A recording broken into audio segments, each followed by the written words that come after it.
Assalamualaikum warahmatullahi wabarakatuh. Monggo kita ngaos sesarengan wonten ing wekdal menika kita deres Quran surat An-Naba ayat 1 ngantos 20. A'udzu billahi minasy syaithanir rajim. Kula nyuwun pangreksa dumateng Gusti Allah saking panggodanipun setan ingkang dipun ranjam.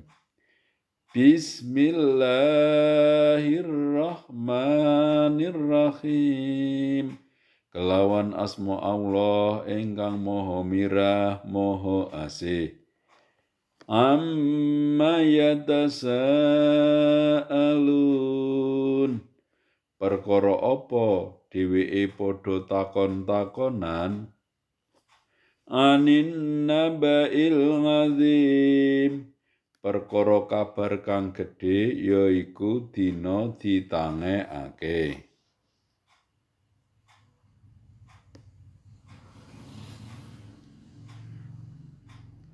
Alladzi hum fihi mukhtalifun. Kang ing bab iki dheweke beda-beda penemu.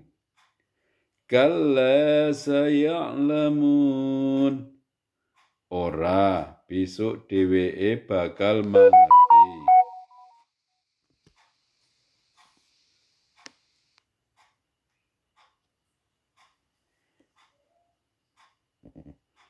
Tsumma kalla saya'lamun. Sepisan maneh ora, besok dheweke bakal mangerti. Alam naj'alil arda mihada. Apa ta ora ingsun wis ndadekake bumi iku kaya dene papan kang digelar.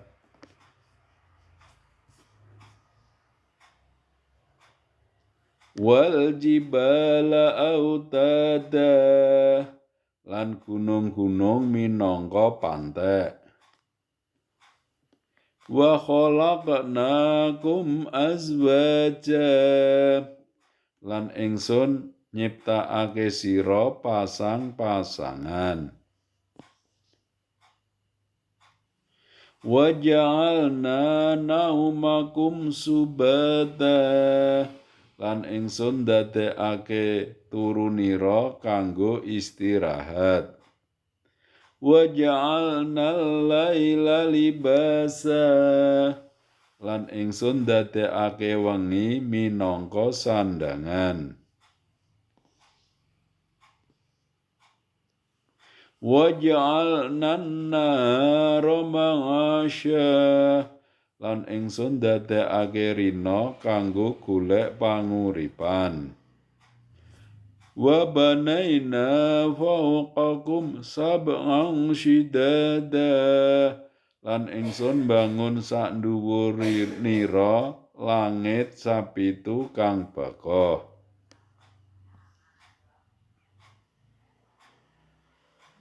Wa ja'alna sirajan wahhaja. Lan ingsun ndadekake lampu kang padhang banget yaiku srengenge.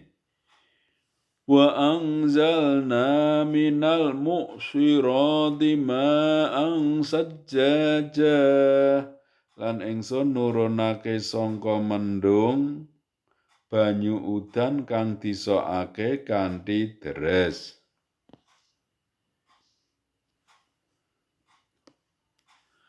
Linukhrija bihi habban wa nabata. Kanggo ingsun nukulake sarana banyu iku wiji-wiji lan tanduran-tanduran. Wa jannatin alfafa. Lan kebon-kebon kang ketel.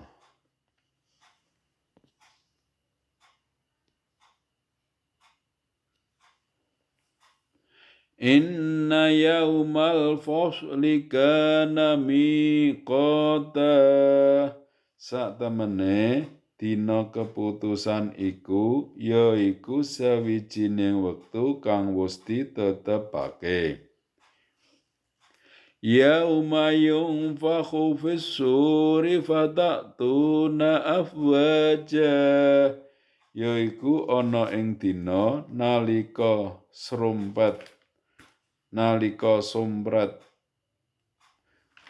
wis disebul banjur sira teka rombongan-rombongan.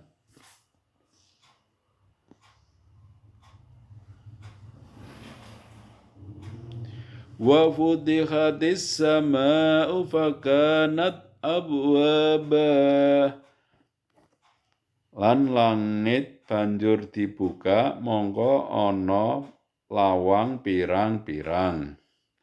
Wa suyyiratil jibalu fakanat saraba, lan gunung dilakokake sahingga dadi sesawangan.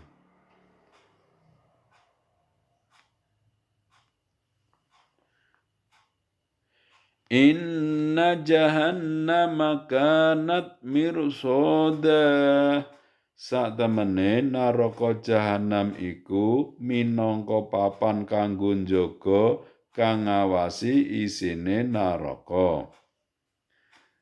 Littaghina ma'aba, dadi papan baline wong-wong kang leluwian.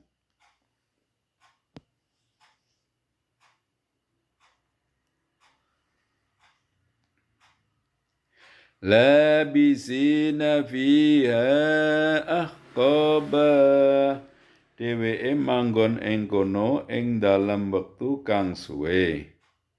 La yadhukuna fiha bardan wala syaraba, dheweke ora ngrasakake adem ing jerone lan uga ora oleh minuman.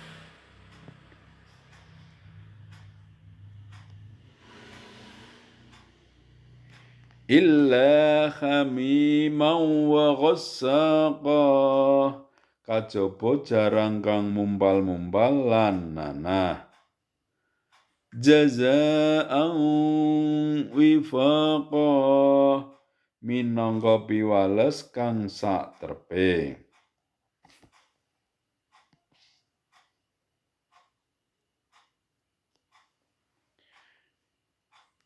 Innahum kanu la yarjuna hisaba, satemene biyen dheweke ora pernah ngarep-arep petungan. Wa kadzdzabu bi ayatina kidzaba, lan dheweke bener-bener maido marang ayat-ayat ingsun.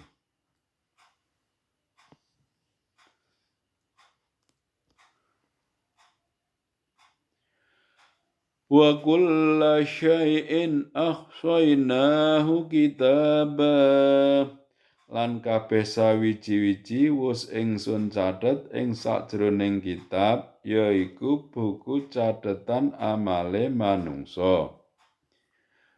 Fadzuku falan nazidakum illa adzaba, mongko sebab iku padha rasana, mongko ora ana kang bakal ingsun tambahake marang sira sakliyane siksa.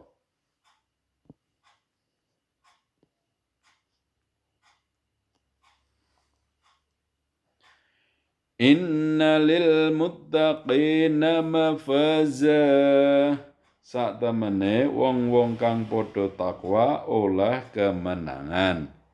Khadaiqa wa a'naba, yaiku kebon-kebon lan buah anggur.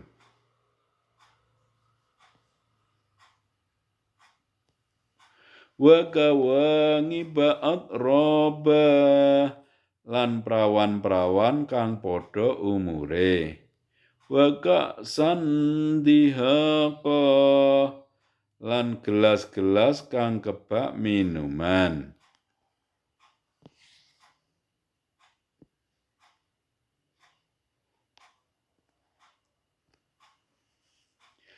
La yasma'una fiha lagwan wala kidzaba. Lan ing kono dheweke ora krungu omongan kang muspra utawa pangucap kang goroh. Jazaa'an mir rabbika 'ata'an hisaba. Minangka piwales lan peparing kang cukup akeh sangka pangeranira.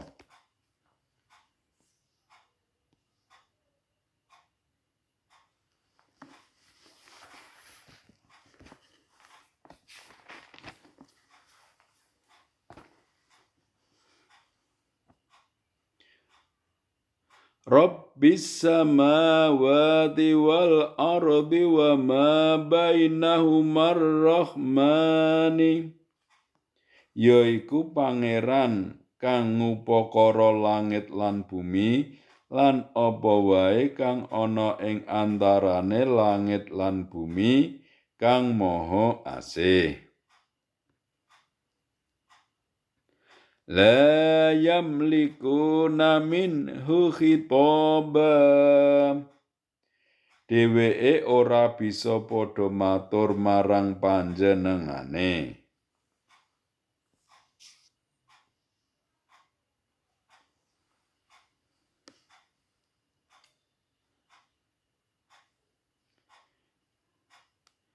Yauma yaqumur ruhu wal malaikatu saffa.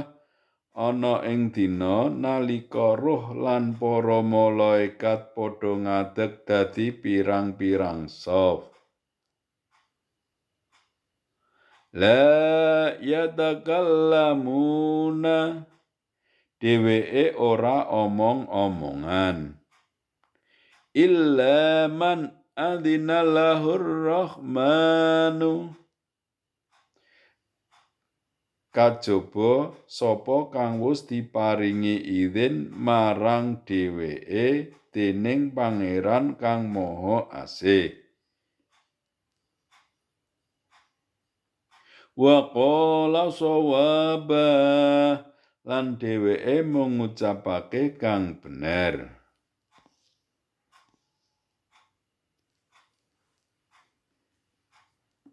Dzalikal yaumul haqqu. Yaiku dina kang mesti teka.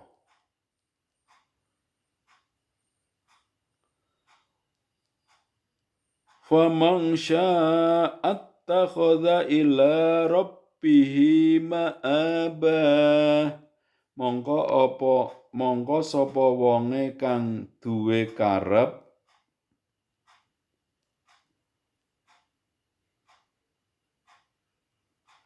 mesti dheweke liwat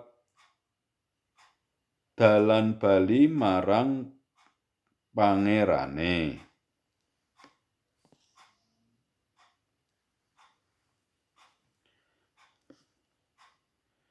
Inna anzarnakum adzaban qariba. Saktemene ingsun wis paring pepeling marang sira wong kafir siksa kang cerak. Yauma yangdzurul mar'u. Ana ing dina manungsa bakal weruh. Ma qaddamat yadahu. Apa kang wis ditindakake tangane loro. Wa yaqulul kafiru. Lan wong kafir padha ngucap, ya laitani kuntu turaba. Saibo becike saumpama biyen aku dadi lemah. Shadaqallahul azim. Wassalamualaikum warahmatullahi wabarakatuh.